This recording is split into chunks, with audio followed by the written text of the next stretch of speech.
présenter des œuvres qui sont le fruit d'individus, mais l'imaginaire est probablement aussi, aussi important d'aborder cette thématique dans son cadre collectif, à savoir que si les artistes ont chacun un imaginaire, mais ça correspond aussi à un imaginaire collectif. Alors, pour ouvrir ces quelques pages sur l'imaginaire collectif, j'ai choisi cette œuvre de Bruegel qui montre donc la tour de Babel, dont on parle dans les textes premiers sacrés, et notamment la Bible, qui, en fait, cette tour de Babel était une construction imaginée selon la tradition, hein, on n'est pas dans la réalité, mais dans la tradition religieuse, créée pour que l'homme puisse s'élever dans le ciel, donc atteindre, je dirais, cette capacité de sacré ou de divin, et pour châtier ces hommes et la prétention de ces hommes, Dieu les aurait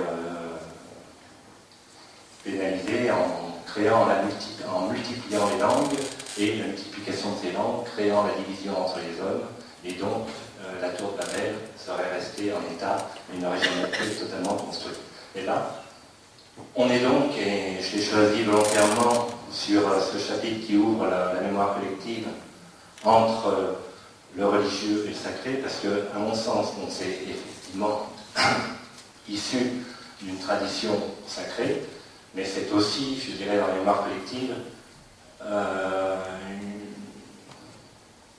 une création qui renvoie à l'univers imaginaire collectif politique, puisque c'est la velléité et le statut finalement de ce qu'est l'humanité, à savoir une humanité divisée en plusieurs peuples.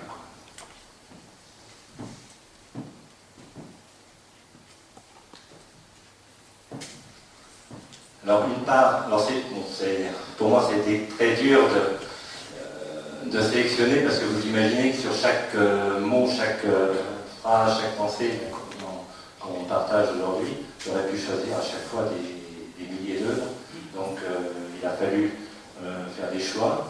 Là, sur cet imaginaire des religions, j'ai opposé ces deux œuvres. À gauche, on voit donc une peinture de la Renaissance italienne où l'on voit un saint qui va sauver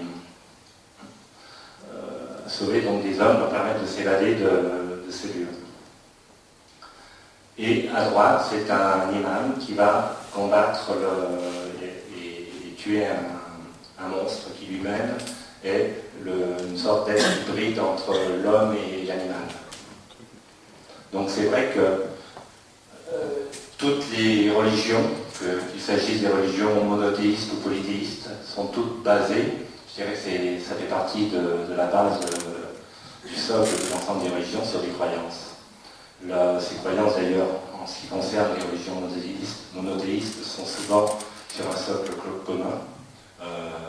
Si on prend par exemple l'islam, le christianisme et la religion juive, des personnages comme Abraham par exemple sont totalement communs aux trois religions, et donc les croyances sont souvent partagées, en fait, exprimées un peu différemment, mais le sacrifice d'Abraham, on le commémore aujourd'hui à travers la fête de l'Aïd, mais il est totalement intégré également dans les autres religions. Donc toutes ces croyances sont, à mon avis, sur une des parties essentielles de l'imaginaire de l'homme.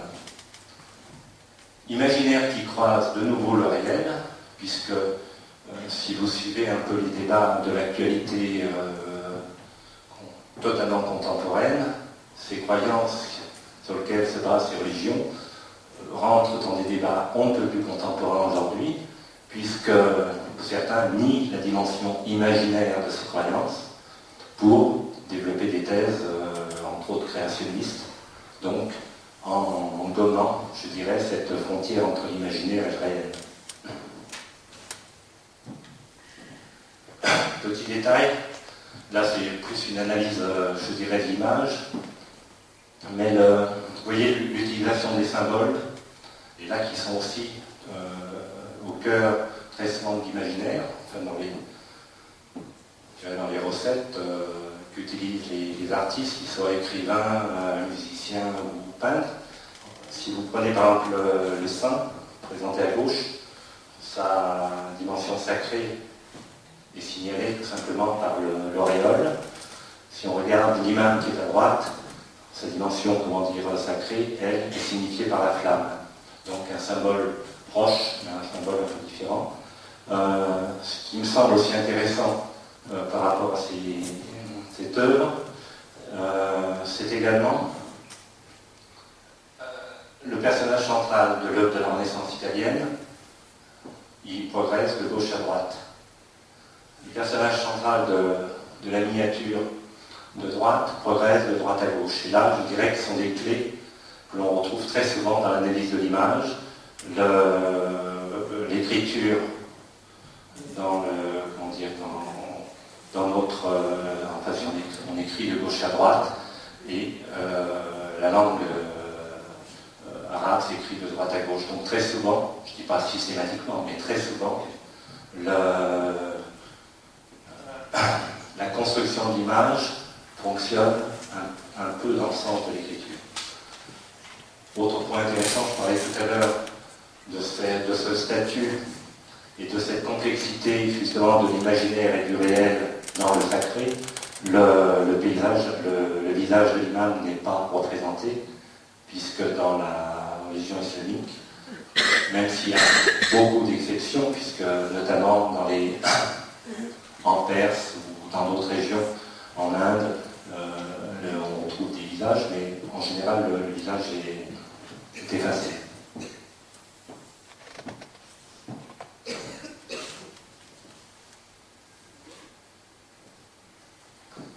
Alors on vient de voir l'imaginaire dans le monde du sacré.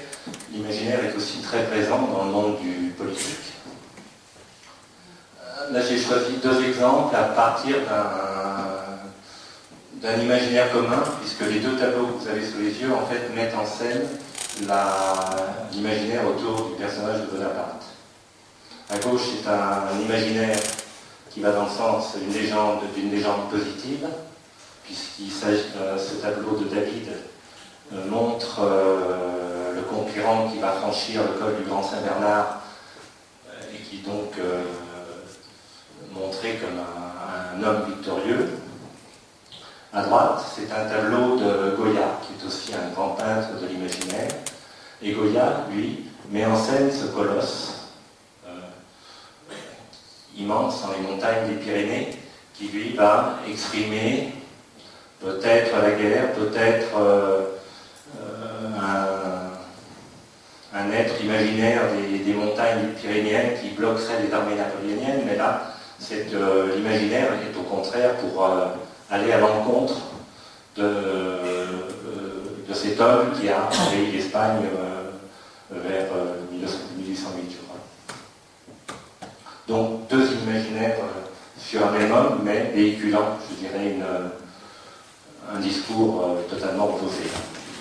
Mais on pourrait multiplier à l'infini. Il y a peu de temps, je revoyais des images d'un péplum italien sur la fondation de l'île de Rome. Romulus et Rémus, les deux frères élevés par la Lourde. Je dirais que l'imaginaire collectif au niveau du politique, on pourrait le multiplier à l'infini pour trouver des exemples. En fait, tous les êtres, même aujourd'hui, monsieur, par exemple, Sarkozy, président de la République française, peut-être qu'en mettant sa photo sur Facebook devant le mur de Berlin, à la date du premier jour de sa destruction, peut-être que nous sommes aussi dans l'élaboration d'un imaginaire collectif aujourd'hui beaucoup plus immédiat.